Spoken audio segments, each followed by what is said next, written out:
Good morning. This is Terry Zarsky. I am the Strategic Services Librarian for the Pikes Peak Library District who specializes in business. And what I am going to do today is record the Minding Your Business program that I've been offering weekly before COVID happened so that you can use this at your leisure whenever it's convenient for you. So I'm going to go ahead and switch this off and I'm going to start sharing.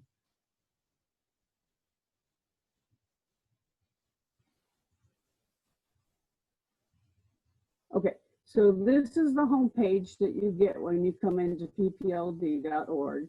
And what you would click on is research here. You can either just go down a little bit to business, or you can click on the word research and then it'll come up with a list and you just choose business from that. A couple of things I like to point out here is all of these are set up as LibGuides. And what that means is we've put together a number of different guides for you on how to do different things under that topic. So under the topic of business, we have choosing legal structure, we have COVID-19 emergency aid and resources, and the industry information and financials, investments, etc. You can see the rest of the list. The two that are most heavily used are market research and starting a business in El Paso County. And if you look over here, you'll see how many people have actually accessed that since the beginning of the year. I'm going to go into market research just to give you an idea of how they're all set up. On the left, it starts with the different topics, and you can see what we have here. You can actually click on that, and it will take you to that section. You can also book a librarian, which means you fill out a form saying what you're looking for, and they will match you with somebody for an hour that will help you answer the questions that you have put on the form, as well as others that you might have. If for some reason you do not get everything you wanted answered within that time frame, you can schedule a separate session. You just can't schedule more than an hour at a time. But over here on the right, it will show you the different topics and what resources or questions you should consider while you're looking at starting out what your market research should look like, how to figure out what your industry is. This is also where you can find the NAICS code or the SIC code. The NAICS code is North American Industry Classification System. It took over from the SIC code, which was only 4 digits going to 6. In 1997, when they were supposed to do the update for it, they were only updating every 9 years at that time. They're now doing it every 5 years. They realized that there were more industries in 1997 than there were numbers. So they switched to the NAICS code, which is 6 digits going to 10. However, it is government and they did not keep the first 4. So they're all over the map. It's a much thicker book. It's almost twice as thick as the original book was. So there's a lot more information to look through, but you can do a keyword search on what you're looking for, and it will come back and tell you what codes you might be considering. Under those codes, you can have as many as you want that describe the business. Usually I recommend for people that are doing this to start with 1 or 2 codes maximum, because you have to figure out the financials for each one. So you need to know what percentage is being done under that code. So I usually suggest that you go after what most describe your business and do your business plan off of that, and then gradually add in the other codes so that you can have people help make it easier to help find you, and also other ways to go through it. So starting a business in El Paso County is much more robust because it has all of the resources at both the regional, state, federal, and international level. So depending on what you're looking for, you can actually go into starting a business, and it goes through how you register, sales tax, regulatory agencies that are out there, writing a business plan, all kinds of different things. But when you get over here, you're actually going to start seeing different things that are out there and resources that you should be using. So once you get into the databases tab, it will then bring up all the databases. And I do have descriptors of what you'll find in each of those databases to help you figure out what you're trying to do. So you can go through those and make sure that you have found all the information that's possible, because you now know what resources are out there to help you do that. So anytime you have questions, you can certainly call the library's phone number in the telephone room, which is 389-8968, and someone will help you find what you're looking for, or they can set up a book a librarian for you, or show you where the form is so that you can set up a request to do that. So then once you're ready to go into the databases, you click on the word databases at the top.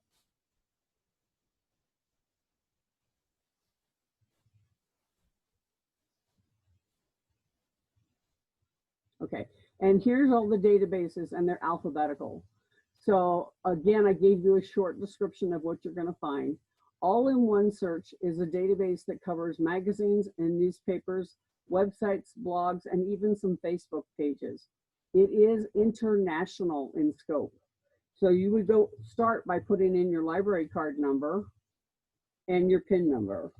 If you don't have one, on the first page, if you go to About Us and click on the drop-down box, it will actually say library card there. You can click on that and then apply for a library card. It's about halfway down the screen right now. That may change, but it's about halfway down the screen. Click on that and it will issue you a library card.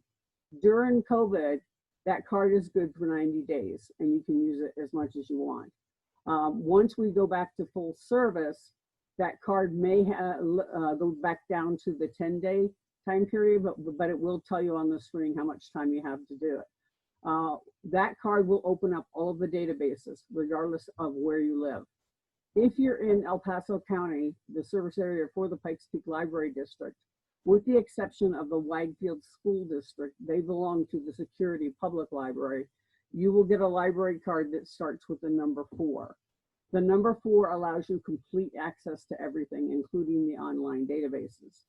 If you're in Widefield Security or outside of the Pikes Peak Library District, you will get a library card that starts with the number 7. That will allow you to check out materials from the library. It will allow you access to our e-library, which is all of our electronic stuff like e-books and e-videos, e-audios, magazines, etc., all of that stuff. That is available through the 7,000 card. Most of the databases are not available through that 7,000 card normally. So you would have to physically go to one of our branches in order to use those databases. But when when you are allowed access to the library, then you will be able to go in and take that temporary card, show it to one of the staff people, and also show them a photo ID, and they will issue you a new card with either the 4 or the 7 as a number. So that will help you get that information available. So this database I use because it's an all-in-one search. So it allows us to go through and search 17 different databases from a company called EBSCO. What that means is I don't have to type it in 17 different times, what search I'm looking for, or I don't have to figure out which database might have the answer I'm looking for. So I just do select all, continue, and that will then go through 17 databases at the same time.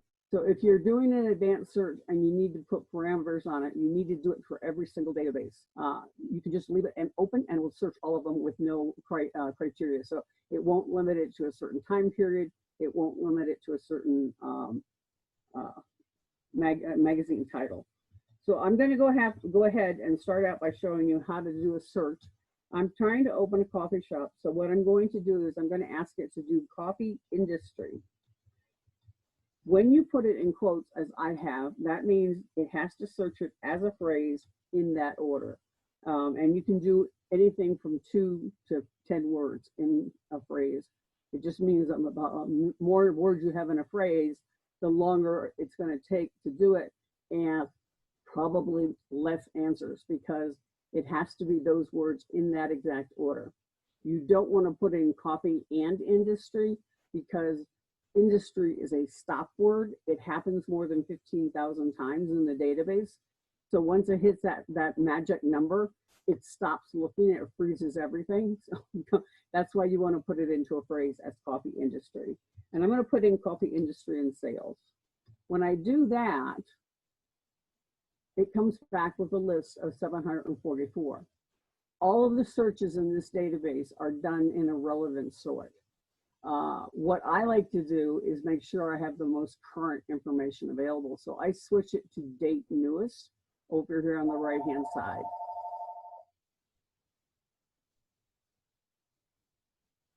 Okay, sorry about that. You can go over here and see now that it has switched and put the first article called State of the United States Coffee Industry 2005-2024 out of M2 Presswire from April 27th of 2020 as the first article. Anything that is HTML is going to be loaded automatically on the screen. So when I click on that, I get the state of the coffee industry, and it is actually a research report out there on the state of coffee industry.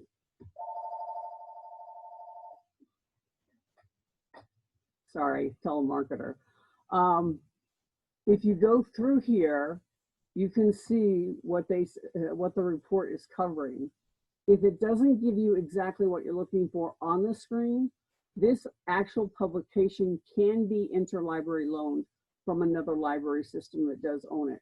Most public libraries do not have the budget to order these types of materials. However, we have access through interlibrary loan to a number of academic libraries, and they do buy these types of reports to support their MBA programs. Therefore, I can usually get these reports for you for free. And the Pikes Peak Library District also has copier machines in the building. You can either put a USB stick in and scan the article or the book, the whole thing, or parts of the book that you're looking for, and then send it back to the library it belongs to. We can get it back more than once. It's not something that you can only request once. I had somebody that updated their report over a series of 5 years and actually called for that report on the dog industry 3 different times during that time period, because stuff that she had seen in the table of contents, she didn't think she was going to need, so she didn't make copies of, but determined that because she had kept a copy of the table of contents, that she could get that information if she went back and asked for it again. We also have copiers that will allow you to either scan it into an email and send it as a PDF to an email account, or you can actually make copies of it. If you make copies of it, it is 10 cents a page for black and white and 50 cents for color. If you make a scan of it and send it either as an email or as on a USB stick, there is no charge at all because you're not using the paper and the toner in the machine. Therefore, you don't have to copy. You don't have to do anything. We do ask that if you're doing a number of pages and there are other people waiting to use the machine, that you take a break in between users so that others can get access to the same equipment. A couple of things I like to point out here. You can actually translate this to a different language and it will tell you what language it is. If it is in this character, that means it's in whatever alphabet that language translates to. So if you can't read that, don't do it, because the only thing you'll be able to read is the short abstract up here. Everything else will be in that language now, with the exception of words that have no literal translation. But you can translate it and then you can translate it back if you want to do that. So that is an option for you. You can also listen to it in an American, a British, or Australian accent and do fast, medium, or slow speed, or download it to an MP3 player so that you can actually put it on MP3 if you're one of those people that likes to listen to things as you walk or travel in your car. You can see there's a number of tools over here as well on printing, emailing, saving it, how to cite it. So if you need to do it for bibliography, you can tell it what type you're trying to cite it for, APA, ALA, etc., and it will tell you what's the proper format to do that. And you can also create notes and other things. So there's lots of different things that you can do within this document. Going back, I'm going to show you another type of document. But again, you can see there's a bunch of different articles on sales in the coffee industry. I'm going to switch to something called SWOT. SWOT actually stands for strength, weakness, opportunities, and threats. They do reports, and it is not done by the company the SWOT is done on. it's individual company reports or it is industry reports on that particular topic. If it's an industry report, it is an HTML.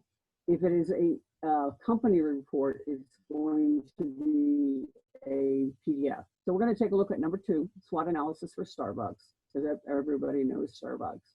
When it is a PDF, you have to open it up on the left-hand side. So if you tell it to print, it's only going to save what is actually on the screen right now. So you go into PDF, and for the SWOT, it tells you how it got to that information. And I already know that, so I usually just go straight to page 4, which is where the SWOT actually starts.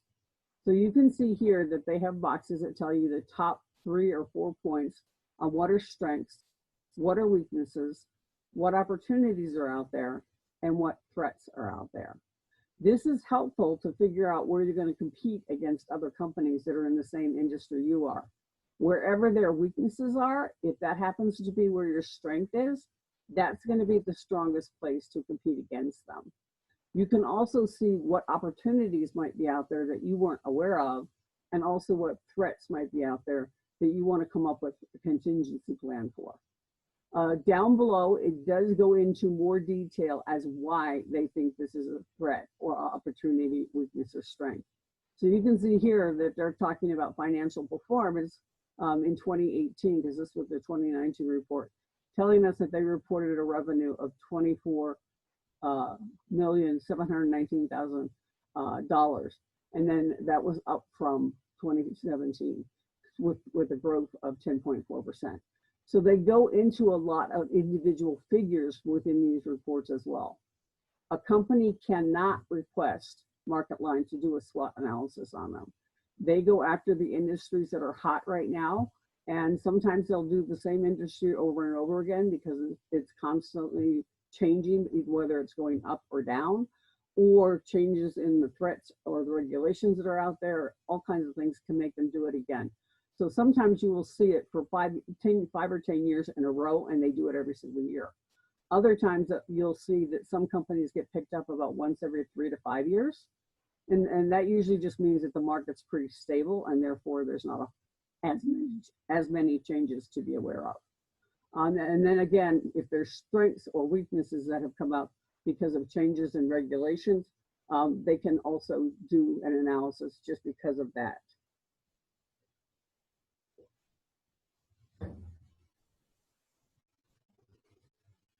SWOTs can be extremely helpful for both the individual company and also for the industry as a whole. Again, this database is international in scope, so you're going to be able to find out what other countries are saying about us, and it does tell you where that report comes from, whether it's a SWOT or any other kind of report. So again, going back here, you can see that Red Thread was a magazine or a PR wire service. We have the Harvard International Review. We have Bloomberg Incorporated. We also have articles from other countries, so we can see what other countries think about what's going on or how their country is addressing that particular topic. So you'll see a lot of information out there on all different kinds of topics. A couple of other things I'd like to point out, because it does default to full text only. If I take that full text off, and I tell it that I'm going to do it on sales rather than SWOT, because the SWOTs are full text in most cases. Instead of having 744, it doubled the number of articles that I found. If it's too big, you won't be able to change it from here with the quantity. So what we want to do first is pull this in from 1930 to much more succinct. And then you can go over here and again do the daily news or more relevant if you happen to like that type of search better. Now you can see that some of them don't have HTML or PDF. That is citation only. So if I wanted to look at this first one from Bean Scene Magazine, it is a trade publication. It's telling me where it came from, when it was published, what it was called, what the subject headings might be, and also what the NAICS codes are for this particular topic. If it is a magazine, it is indexed and you'll have subject terms. You can always click on those subject terms to find out other articles that might be out there on that particular topic. It will tell you if it has charts or graphs in it. You can see that here. So that's another tool that you can use. Going back here, I'm going to go back to this again. If you do this and leave the DE on, which means descriptor, look for this subject heading, you want to take that off. And the reason for that is magazines are indexed. Newspapers, blogs, websites, and other sources that they use are not. So when I tell it to take off the DE, instead of 187 hits, I am going to get, in this case, only 189, so it didn't make a whole lot of difference. But sometimes I've seen it make quadruple the number of the difference between it. But you can also see that this had pulled into 1987. So it didn't go back to the 1930s as it had originally, because I had asked it to make it shorter. You can also tell it you only want certain types of results. Trade publications are those that are put out by the industry, and it is for the industry only.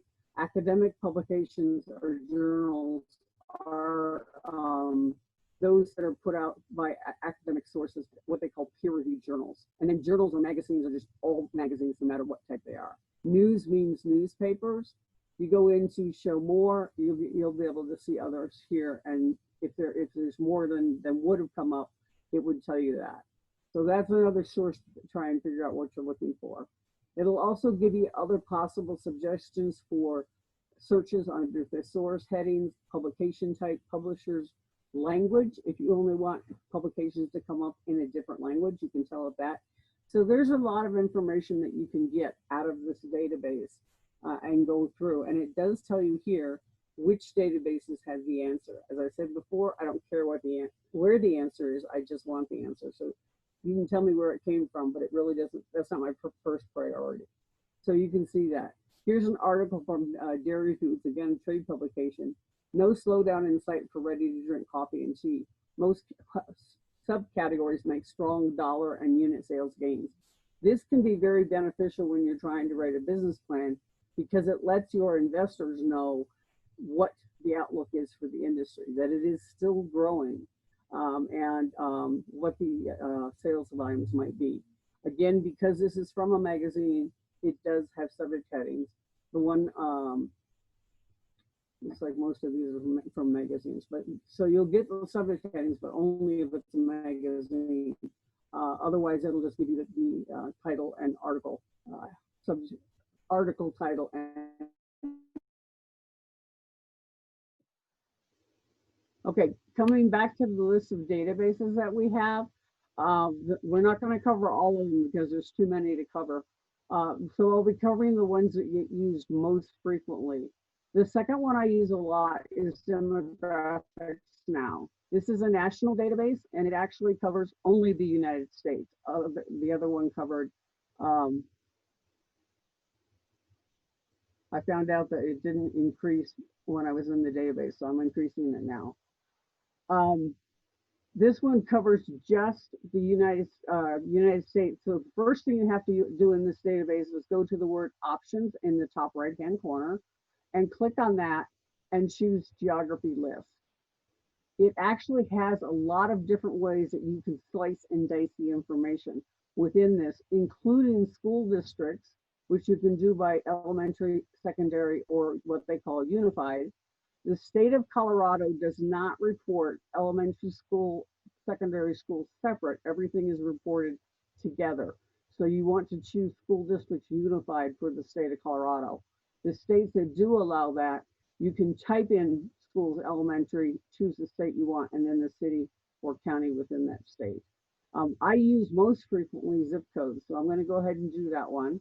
Zip codes, actually I want to do zip codes by county, so let me cancel that until it again. Zip code by county, which is the last topic. Then it shows me the state, what counties. El Paso County happens to be just off the screen. So when I type in El Paso County, it tells me every single zip code. This database will allow you to search 16 different locations at the same time.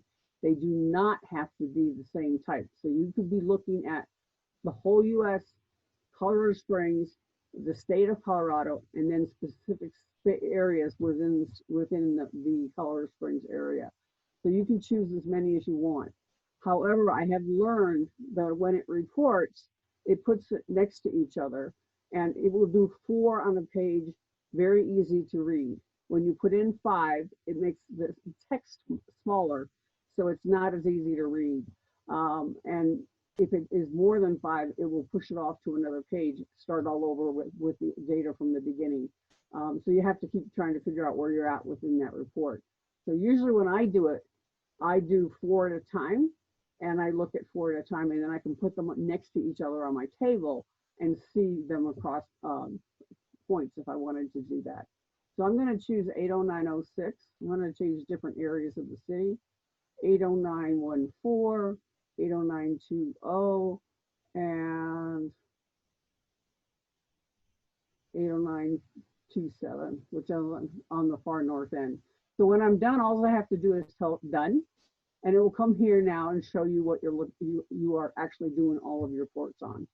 So if I look at maps, it's going to show me where those areas are. And there's a lot of stuff that you can get here. It'll show you where the boundaries for each one of those are and how big they are. So you can go ahead and take a look at doing that. It does have a traffic report that usually shows up on the screen. They must be working on it, because when they are editing that, when they take it offline to edit it, it will not show up as a possible report. But here's where you would find traffic reports as well. And that will show you what the number of people were through a specific intersection. So Powers and Constitution, for instance, versus Powers and Carefree. You can actually, if you use the Control F command, which means find, it will actually find that word that you put in. So if I had put in Powers, it would show me all the different points on Powers where they've done traffic reports. They will tell you what year it was done. They do not do traffic reports on a yearly basis. The more traffic it has through it, the more frequently they do it. But I've seen some that haven't been done for 20 years. It's still useful information to have, because you can look at intersections around it to figure out what the increase in numbers have been. They will show you if there's more than one traffic report for that area. They will show you what the time period was and what the number was. So it's a really good way to do some comparison reports as well, if you're trying to look for traffic counts. So that's one that I use a lot. Then I go into demographics a lot. You want to choose what kind of report you're looking for, and you would just click the drop-down box and then go through and look at the different reports that are available. The basic demographic chart is a visual chart, so it's in bar graphs or pie charts. But if they don't have information for one of the demographics that you're asking for, that whole report, that whole subsection is not available because of that. Complete demographic reports will give you everything. So I'm choosing complete demographic report, and I'm doing run report. In all cases, they will put the report at the bottom underneath this. Sometimes you have to scroll down in order to see that the report has actually come up. So we can see here that this is starting. It tells us that we ran this report on January 17th of 2020. These are the 2019 demographics for these zip codes. So how many employees in each of these subsets? What's the total population in each of them? Number of households, males versus female population. It goes through a lot. I'm not going to tell you all of it. You can come back in and explore when you have time. But it does go through civilian population. If there's seasonal population, which tourism would make the population increase for tourism, it'll give you a breakdown by age for 5 years at a time. So you can see how many kids are out there. So we've got the population totals up top, and then we have the percentages of what's the highest concentration of age for this particular zip code. Here, age 20 to 24 is the highest in the second area, whereas in the third area, it looks like the highest concentration is actually here in the 45 to 54 age bracket. So if your target market is within a certain age range, this is how you would find out where the heaviest concentration of your potential buyers might be. Goes through housing costs, what types of housing it is. Is it rented? Is it owned? Is it mortgage free?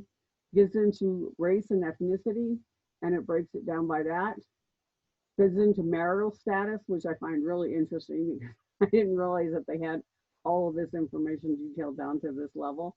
But they do tell you who's married, who's never been married, who's divorced or widowed, etc. Well, not who, but what the percentages are. Education attainment, and again, it's comparison against each of these different zip codes. We do go through no schooling completed all the way up through some college or graduate degrees. So you can get a whole bunch of information here because oftentimes education level is a component of your market as well. Household income, again, it's broken down by dollar amounts, and then it'll give you percentages, but it'll also give you the average income for that area, as well as the median income for that area and the per capita income for that area. So you can see what sections of town have the money and which ones do not. And sometimes they might have the money, but that's not your target market because it doesn't have people that fit the criteria you're looking for. Maybe you need families, or you need people that have kids under the age of 10. So you can go in and find that information out. It gives very detailed statistics on poverty levels and all different ways to define poverty within the city for who's at it, and then whether or not they're a single parent household, a double parent household, with kids or without kids. So they get into a lot of information. If you yourself or the company that you are is a nonprofit, this information can help when you're trying to get those grant requests, because they love having the numbers of how many people in your area fall within these different criteria. So you can actually figure this out. And it's always updated, so this is really good information to take a look at if you're trying to look for grants and that kind of stuff. It also tells you how many vehicles are there, 1, 2 plus, and what's the average number per household. So you can figure out what the number of vehicles might be. Then it goes into 2024, so 5 years out projections, and it goes through the exact same category, so I'm not going to go through that. But you can see that there's quite a bit of information, not only for today, but also projections into the future. So this is a really good category to look at. Again, there's a lot of different reports under here. You choose as many or as few as you want, and then just keep repeating the reports until you find what you're looking for. You do have to be at the top of the page in order to get the reports to come up. So you would just go back and choose another category if we wanted to know. And you can see here from this bar how many reports there are out there on this. They have all kinds of really good reports, and some of them you're just going to have to play with it. If you're trying to find out about alcohol consumption, there's an industry report on how much money is being spent on various types of alcohol within those geographies as well. TV and radio comparisons. So just a whole bunch of things about not only how should I be considering advertising to these people, but also how do I find out what the money is and what the different categories are underneath different things. So there's just a lot of information that's out there. So if I was trying to find entertainment and leisure I could get information that would tell me information on those 4 zip code areas that will tell us how money is being spent in this different category.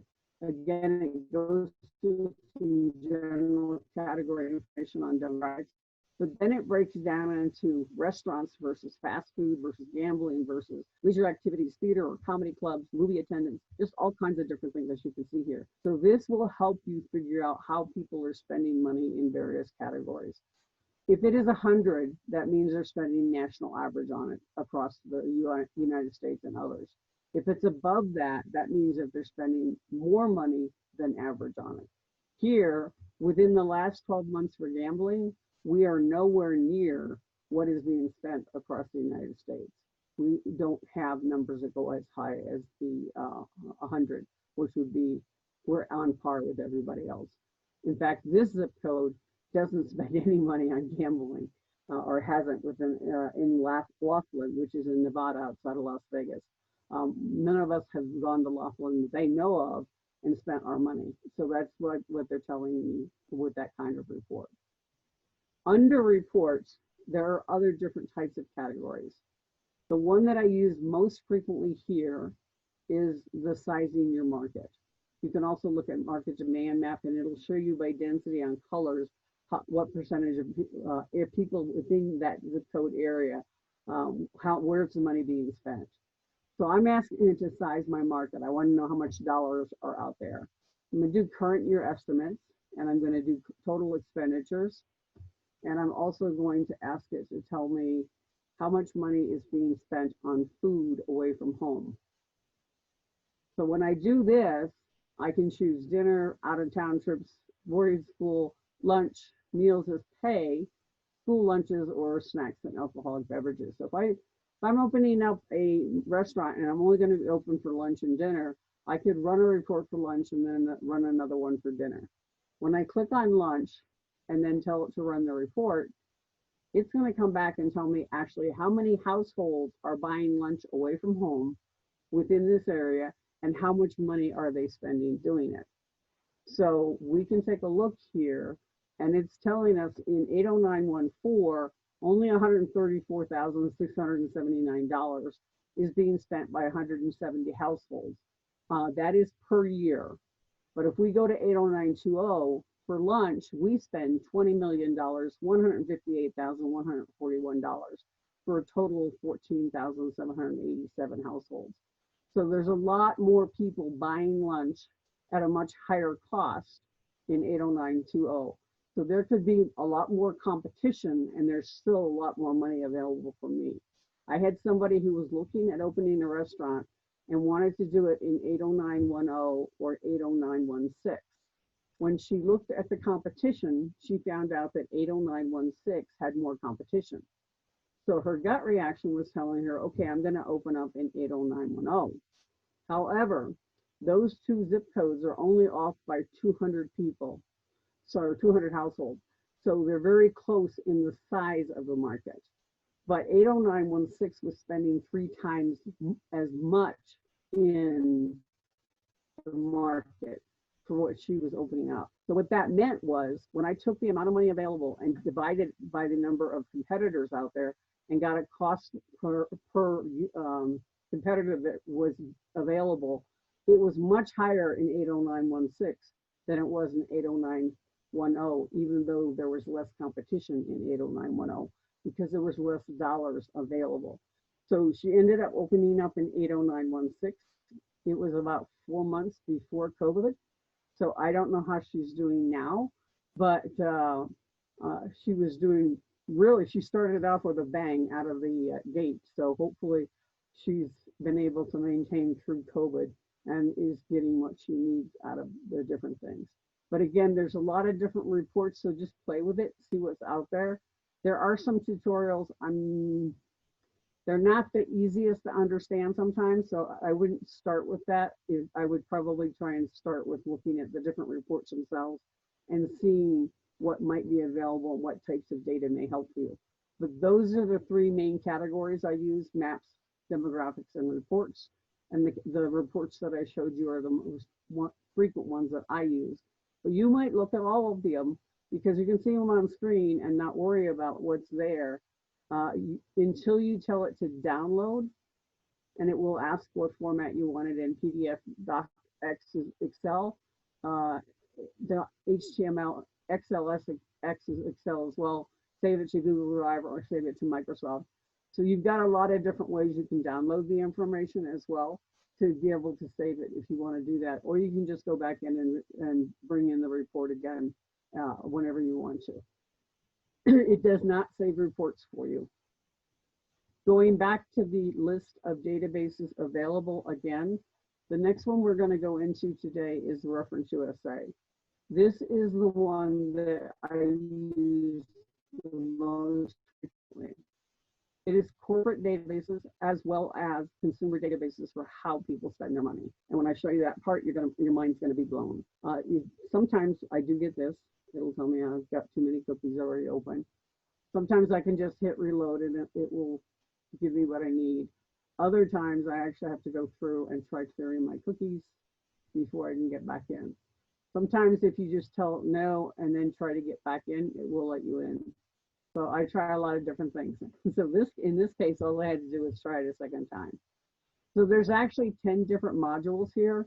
We have US businesses, US historical businesses, which has all of the information on companies, but not this year, past year information.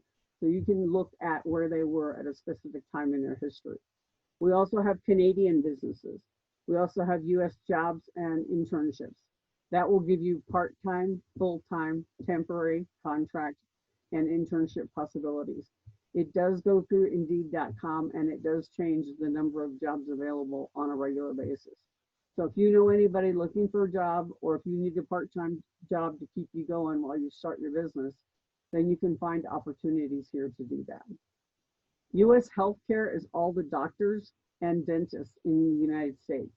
So you can go through and find information by the type of practice they have, like pediatrician or heart doctor, cancer doctor, etc. It covers through the specialties. It will tell you who the doctor is, what kind of degree do they have, when did they get it, and where. Are they board certified? If so, in what? And then it will tell you how many patients they see per week, how many prescriptions they write per week, and then also information on the office manager. The office manager is the person you need to talk to get in to talk to the doctor or dentist. That's the gatekeeper in the healthcare arena. And this is the only database that will tell you who the office manager is. So you can go into that one. A lot of these guys in here are also in this one. It just doesn't tell you who the office manager is, and it doesn't give you information on individual doctors, like their education, and it even tells you how old they are. So if you're looking for somebody who is fairly young and has just recently graduated, because you want somebody that knows all the current healthcare stuff, you can actually go in and search that database that way to find out who fits the criteria you would like to have for your next doctor. US new businesses are businesses that have started within the last 6 months to a year. They cover 1 week, 2 weeks, 3 weeks, 1 month, 3 months, 6 months, 9 months, and a year. And then eventually they will move from this database into this one. How fast they do it depends on how fast they grow. They will, at the end of a year, go into this one. Even if they're not doing really, really well, they will still show up in US businesses. If they have closed during that time period, it will show up in US business as a closed business. So that's also a way to find out what you don't want to put in certain real estate areas because it hasn't been successful there in the past. So US standard white pages are people like me that still have landlines at home. So if you're looking for that type of information for the US and Canada, you can also find that here. Cell phones are not listed in any of these databases. It's only landlines and, landlines, because cell phones are not something that we can get access to right now. US consumers/lifestyles tells us who the consumer market is and how they're spending their money. So that's the one that blows a lot of people out of the water. US new movers/homeowners is people that have moved within the last 6 months. It will tell you 1 week, 2, 3, 4 weeks, 1 month, 3 months, 6 months, 9 months. It does actually a lot a year. It will tell you if they bought a home, they have what is called confirmed homeowner. If they have a contract or if they paid cash for it, then they will actually be confirmed homeowner. If they're not 100% sure how they financed it, or if they're renting it or owning it, it will say probable homeowner. If it is a renter, it will tell you it is a renter, and it will tell you how far away they moved. So in some cases, it might say 5 miles, which means they just moved to a different area within town. If it says 2,000, that means they probably came from someplace on the East Coast.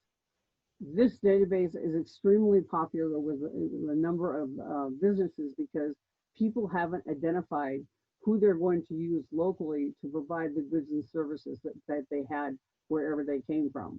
And there are certain things like doctors and dentists, also people that do home interior design. I have a client that I worked with that was in the window treatment area. And the windows on the East Coast are one width. They are much narrower here. I'm sorry, they're much narrower back east than they are here. So when they get out here, they no longer can completely block the sun from their home because the curtains are too short. So they have to get new curtains fairly quickly if they want to be able to sleep late. So oftentimes new people to the area need to know who those people are that they can buy those things from so that they can do it. My realtors also love it because a lot of people move here. They come in and they come in as a renter somewhere so they can figure out what part of town they want to live in. So they look for people that have been here 6 months or longer, but are renters. And then they try to sell them homes. And they've been very successful using that format. So I have a lot of people who use that database for that particular purpose. But it's a great way to find out who might have recently bought a home as well. So this is the U.S. Business Database. It covers all the businesses that are out there. And I do recommend in all of these databases that you do the advanced search. That is because they have 3 different types of searches within this database. What they call verified business, which means that they have phoned them and verified all the information in their record within the last 12 months. If they have not been able to get them in to answer the phone, and it says Info USA because that's the name of the company that owns Reference USA. So some people don't call back because they're too busy for new customers, so they just don't call back. Or they're out in the field all the time, especially in the summer, landscapers are out in the field. They're not in the office, so they don't call people back, and they end up going from a verified business to an unverified business because of that. They will check to make sure they still have a license with the state of Colorado that's in good standing. They will check with the utilities company to make sure the building still has electricity and water. And they will check with the phone company to make sure that there's still a phone listed for that business. If those 3 things are all yes, they become an unverified business. If one of them, especially the Secretary of State, is not in good standing, they will put them into a closed business. So either they're out of business or they're suspected to be out of business. A lot of times people will keep the name active because they want to come back and they're trying to hang on. Like I'm sure there's a bunch of companies right now with COVID that are trying to hang on and get through this, but maybe have let their license suspend because they can't afford to renew it, but they're going to be renewing it at some point in time. So it will say closed if they have confirmation that they are out of business, but if they don't have confirmation, they just suspect they might be out of business, they will put them in the closed category with the caveat that they're suspected to be out of business. It defaults to verified only businesses, and that can make a huge difference. So that's why I want to tell you that your best bet is to do advanced and make sure that both of those are clicked on, and I'll show you why. I'm going to go after restaurants because that's a really big field. And it does not search singular or plural, so you have to actually click on and find whatever you want to go after. Now, restaurants also includes things like espressos and caterers. You can put in as many as you want, and if you mark something and don't want it, just click it again and it'll go away. If there's 2 boxes, if the one on the bottom or on the right-hand side doesn't have anything in it, you get 72 million hits. That's not very helpful. So I always make sure that if there is a second box, that you make sure there's something in there. So I'm going to just go after these specific categories for restaurants. And I'm going to tell that I want it for the metro area of Colorado Springs. So you choose the state of Colorado. It tells you what those metro areas are. And again, if you hit something you don't want it, you just hit it again and it goes away. But when I update my count, I have 1,407 companies. However, when I add in that unverified, there's actually 3,203 restaurants. So that's why you want to make sure you include both, so you have both of them there. When you click on view results, it will actually give you all of the answers that it had found. I'm actually going to go back just until it's only verified for now, because I'm going to show you some of the charts and they won't do it on extremely large categories. You can do a heat map, which will show you by density where those are located. Then it'll bring up the whole US, which looks like, well, that's not really helpful. It's too much big. But what you can do is click on where the highest density is, or where you're going to put your business, and click the plus, and it will actually zoom in and keep zooming in until you tell it to stop. So all they have to do is keep clicking on that. It will eventually get to the point where I can see street names, and it will actually give me a flag for every single one of those businesses. So I can go here and take a look at this. This should give me all the individual company names. So I can see how many businesses there are and where they're physically located. If there is green like here, that is because it's park space. So very rarely are you going to find businesses within that green. There's nobody here. It could be it's either residential or it just doesn't have anybody. It's not built up yet. So if I was a new business and trying to place a new business, I would look to see if this is a commercial area, and if it is, I might look at putting my business there because there's no competition directly there. Each flag is for one company, one business. If there's a plus sign, there's two at that location or more, so you just click through to find out who they are at that location. It's also giving you information on the left-hand side here. You can also add things like police departments. You can add things like school and libraries. Just not obviously restaurants, but that's what we searched on, so they'll just be an overlay. But there's a lot of information you can get for these types of tallies. And then down below, it shows us by that zip code how many are in each one of these zip codes. So for the metro area for Colorado Springs actually includes, let me go back in, actually includes Monument, Palmer Lake, Widefield Security, Manitou Springs, Green Mountain Falls, Woodland Park Divide, the 6 military bases, and the city proper, as well as outlying areas like Rush, Yoder, Falcon, all of those areas, Ellicott. So you can get the city and its surrounding environment. That's what you're trying to go after when you do U.S. businesses by the demographics. So I'm going to show you one more, go back in and do that search over again, because I want to show you a couple of other things that you can get within that. And the numbers may be off because I'm just going to do the top restaurants and not necessarily look at.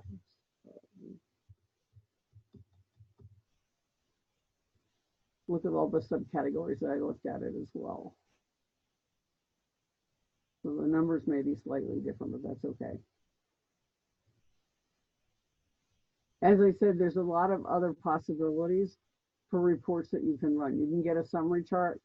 You can do charts for the size of the business, the geography of the business, and the sales of the business. They are pie charts for geography, zip code, or city. And they are, they're bar charts for zip code or city. They are pie charts for sales volume or employee size. This is really helpful because I've had people who came in and thought they were going to make $10 million in a specific industry and found out that there wasn't anybody that made that kind of money in that industry. So it's not being realistic. This can help you do a lot of different things. Again, if you click on any of these subsets, this would give me just the 16 that make between $5 and $10 million. So you can actually go in and find this information. This is called a summary screen, what you're looking at. So if you ask for a summary screen, this is the data that you'll get with a little bit more information. It does tell you who the company is, who the chief person executive is at the company, whether it's an owner, a manager, a CEO, etc. Street address, what city and state, zip code, phone number. Corporate tree means there's a corporation above it or below it, or it includes it. So that will give you the whole family tree. If it goes up as an arrow, that means I have a parent company above me. It does not have to be local. If it goes down, that means I have subsidiaries below me. they do not have to have the same name that I do. So there's a lot of information here. You can also print it, which will make it, put it into a PDF and print it for you, or you can download it into a document, and I'll show you how to do that. You can also save your search. That is very helpful because if you're like me, I go in and I run certain searches, and then I periodically go in and want to run the exact same search, but I don't want to necessarily remember what my search strategy was. It will when you save search, it will actually save the search, and you can then bring up your saved searches, click on the word edit, and it will rerun it with the current information.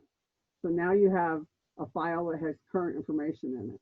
You've got the original that you saved someplace else. So I tell people save your original in black ink and take the new one and highlight it in yellow and then merge the two together. If there is black and no yellow, they're out of business. If there's yellow and no black, they're a new business. And if it's both, you want to check and make sure the information on the yellow line is what's on the black line because that's the most current information available. So that's it does not show you what the search strategy was, but you're doing an exact apples to apples search. So that's the best way to do that. So you could do here for Bubba's 33 and find out if it's actually owned by a company called Bubba's 33 or if somebody else actually owns them. Well, that's interesting. It didn't come up. Let me try somebody else. Usually it comes up. Okay, there's something wrong with that particular search this morning because this has never happened before where it did that twice. But again, if you download it, you can download it into a CVS file. Before you download, you do have to tell it what you're trying to download. So I'm going to go back and tell it one more screen because I want to get back to the higher category, not just the 16, but more. What you would do is click on company name, go to page 2, click on company name. I'm now at 50 records, now at 75 records. So 1 to 10 will give you 250 records. You download those records, either as a CVS or comma delimited file. It'll open in Word, WordPack, Macintosh, Excel, PowerPoint, etc. If you choose the first Excel, it is whatever version of Excel you're on this computer. If you are sharing this with someone else and you don't know if they have the exact same version of Excel, what you want to do, and what I do 99% of the time, is save it as Excel 2007, 2010. It will save it in a format that is compatible to Excel from 1997 through 2020. If it is tab delimited, it works in things like Access. And if you don't know what tab delimited is, don't use it because when you try to read it, it'll be like reading Spanish when you don't understand Spanish. Again, summary is just name, address, phone number, and a couple of other fields they consider most important. Detailed is everything. So when I do it, I do Excel 2007, detailed, and then you can also do a custom report, which means you choose which categories you want. But if you forget to include something, you will have to go back and do the whole search all over again in order to add new fields to it. If you do detailed and you save it into Excel, you can actually just hide the column that you think you don't need right now until you do find out that you need it. If you're on your own computer and not one of our library computers, you can download the records and save it on your own system, or you can save it to a flash drive. Some of the computers at PPLD will allow you to save it to a flash drive. Not all of them will. So depending on which one you're on, if it doesn't, email the records to yourself. When you email the records, you can put in as many addresses as you want. You just click add and then type in somebody else's address, click add, and you keep doing that until you have everybody in that needs to see it. So if you're working with a business that has 3 partners, you can put in all 3 addresses. The message box will allow you to type in up to 300 characters. That is your subject line. And if it is empty and you try to send it, it will come back and say the message body is empty. It sees it as spam if that field is empty, and it will not send it. It just has to have 1 character, either a letter or a number. So you can type in test, competition, whatever it is that you want, click the word send, and now it is in my inbox. It does tell you can only do 250 downloads per search. That is not correct. You can do 250 search per search at a time. So what you would do is click on the word back and then click the word revise search once, because if you do it twice, you erase everything. Check and make sure your number's still the same. It is, so I don't have to change anything and add back. And now I would go to page 11 and hit return. And now I would say 11 through 20, then 21 through 30. And I've actually downloaded 3,700 records out of here at a time. So you can do it, it takes you a little bit more. And just remember, if you're downloading and you save them and you save them all with the same title, you will get the last set that you saved because it erases everything else. So it's competition-1, competition-2, and then at the end, I open up the first one and I append all the files together into a master file. A little bit more work, but I can download 500 records in less than 10 minutes. So it is something that you can go into and do a lot with. That is a really, really powerful database. I'm just going to go into one of these guys so you can see what kinds of information you're going to get. This happens to be a verified record, tells you where they are, what their phone number is. They did not supply a fax or a toll-free number, so it is grayed out. You may not be able to see it at all. County, what metro area, what census block, and what census tract. This is a hyperlink to their website. It will tell you if they're on Facebook, LinkedIn, or Twitter. They also used to tell us Google+, but that's not in there anymore. You can tell it to find similar, which means find everybody with the same code I have by tenths of a mile up to 150 miles away. So if I wanted to find out all the restaurants on the Front Range, I could click Find Similar, and it's going to come back and do a concentric circle around this address and tell me all the restaurants within that distance. So we have 31,341 possibilities of places we could go for dinner or lunch within 150 miles of this address. So this is really helpful information. You can also do find all, which means find all of the businesses within that same radius.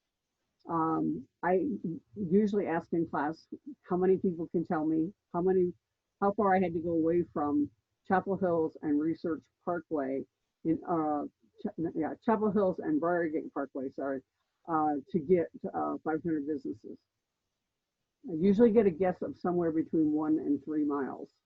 The actual answer is 0.2 miles, because right down the street is Promenade Shops at Briargate. Each one of those is considered a separate location, so you get information on each one of those entities in there. And across the street, there's an insurance building that has 39 tenants in it. They are not all insurance, but it brings up every single one of them. So I had to go 0.2 of a mile away to get 504 businesses of that address, which was our first Briargate branch. So you can see here, it will tell you if they have jobs listed. Right now, this company does not. It will tell you what their SIC code or the NAICS code is. I oftentimes will look up known competitors and take this code rather than go through the NAICS book, just because they've already identified it, and it's easier to find what I'm looking for. If they've given a business profile, that will be here, and you can find the information that you're looking for. It actually is at the top of the page. If you tell it to expand all when we're back at this first screen, then go back up far enough so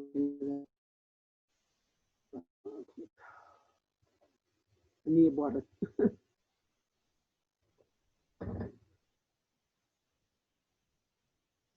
I'm going to ask for type at this point in time.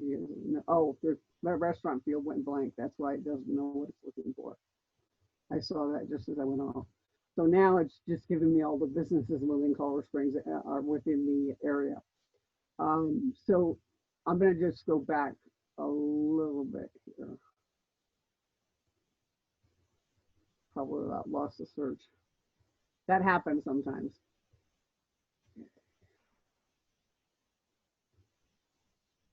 See, it lost the categories. That's why it's doing that. And that happens when there's too much noise on the line. You can also search by major industry group. So if you wanted to find all of the retail trade or all of the service industries, the plus means that there's other categories. Every time there's a plus, you can go further into it. So I could actually look under services and then get the different legal services that are out there. I can go into different kinds of educational services and choose just subsets of these rather than the whole thing if I wanted to as well. So there's a lot of different ways that you can slice and dice this database to get a lot of really useful information. Again, restaurants in Colorado Springs, and I'll update the account again.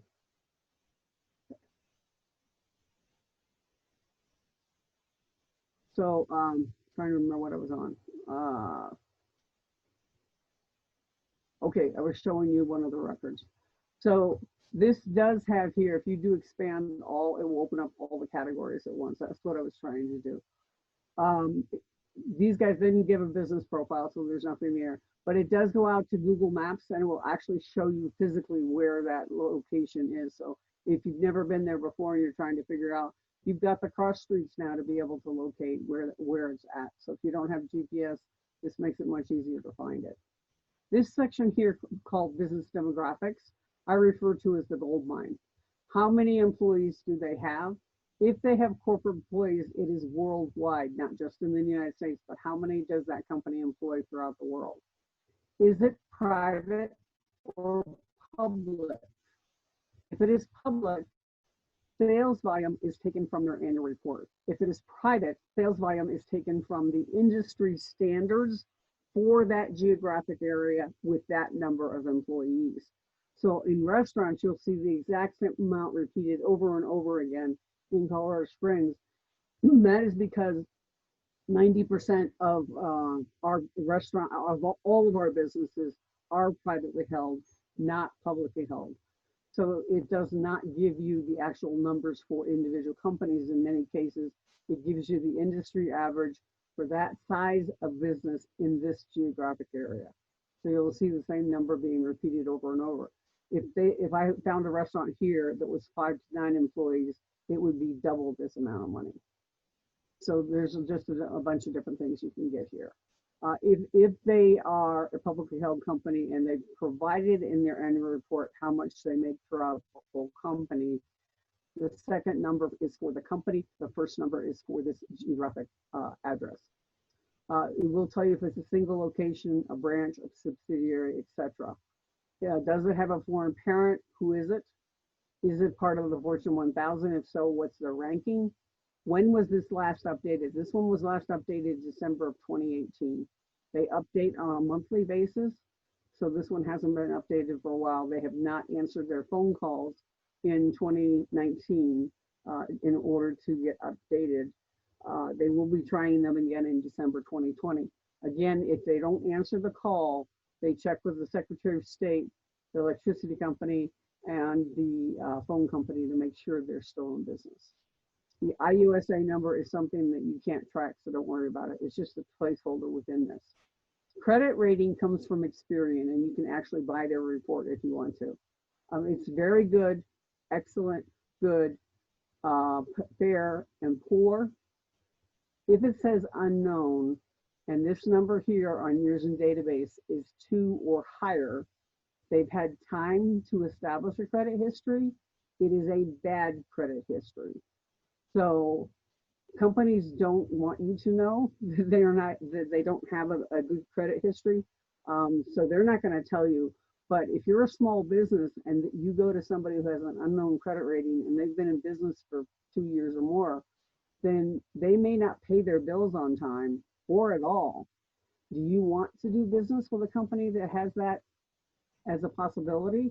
Or do you want to say to yourself and to them, I'm sorry, at this point in time, either you pay me up front or we don't do business, because you're putting the risk back on them and not on you in order to get paid. It will also tell you if they're a federal contractor or not and how much square footage they have. If it is a home-based business, it will tell you yes or no on that as well. If you're out in the Black Forest area, there's a lot of home-based businesses.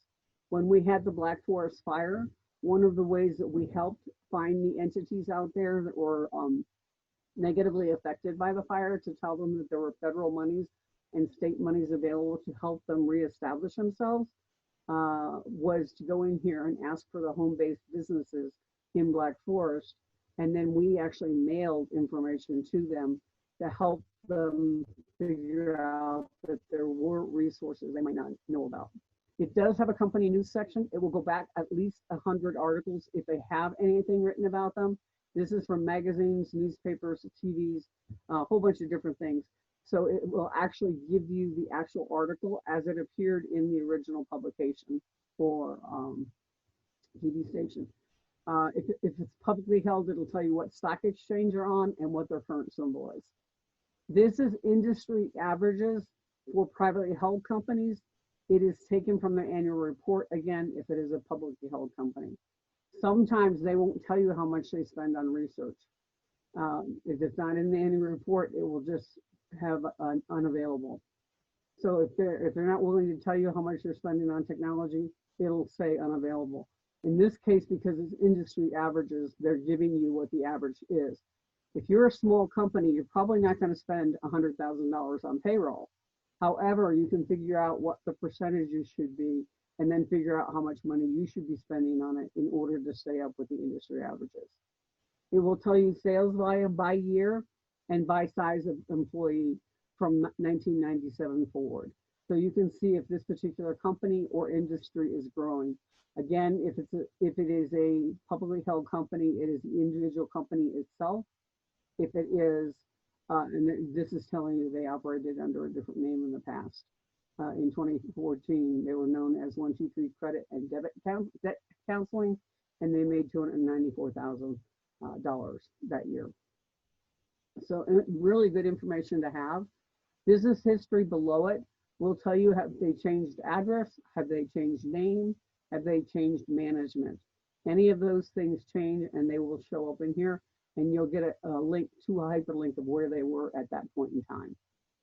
Have they borrowed money? If they have done so, if it says NA, then that means what they did was they used collateral to secure the money that they're asking for. So they may own property. They may own inventory that they can use for collateral. If it has a date and a number, that means they have to pay that much money back by this date. And if they have a fair amount of money tied up in multiple loans, it might mean they can't make changes in the marketplace because they're not very liquid. So that can be very helpful to know about competitors as well. In this case, there's no nearby businesses and no nearby competition. I'm not sure why, because it should be a restaurant. No, it looks like this is all different kinds. So let's just go down to that section because you can actually go to that subsection if you want to. So these guys had a lot of different names that they operated under in the past. That's what it's showing on business history. And because we hadn't told it to open everything, we can see here when we open it that they did get a loan that was secured by collateral. So we don't know when it's due back, and we don't know how much collateral they put up. And it tells you that they use the building itself here, secured party building. So they probably own that property. But here's the nearest businesses. It will give you the 10 closest businesses, regardless of what type of business they are. And then it will give you the 10 closest geographic competitors. So if you're looking at HP in Palo Alto, California, which is their headquarters, it will not show IBM. IBM is a competitor of theirs, but they're not within the 10 closest competitors report list, so therefore it's not there.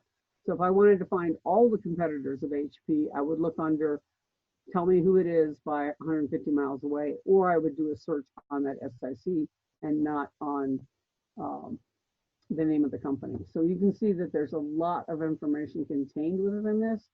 The ones that have hyperlinks in them, like this, or maps, like the location, they are not going to print out when you do a print, or say it's not going to print because it doesn't have capability of saving the links. But here's a way we can see what's going on about this particular company. They were written up in July 12th of 2020 at 7 p.m. in a publication called Medscape. Here it tells you a brief citation of what it is. If you want to read more, it actually takes you to that source document. So in this case, it looks like it's a website. So you get all the advertising and everything else that goes along with it. But now we have the complete text of the article that's there. So there's all kinds of information available within this company. Company news does not download because, again, that is a field that has hyperlinks in it. So it will not do that for you. This was actually updated July 2020. So this is one of the verified businesses because it's within the last year. This section here, because it does have the graphics and maps on it, it's not going to print out if you or save it if you do either of those categories, just because it can't hyperlink. So that's why it's not giving it to you. If you want to switch within databases within it, you would go back to the Reference USA and choose the one you want. And I think we're actually out of time. It's 10:58.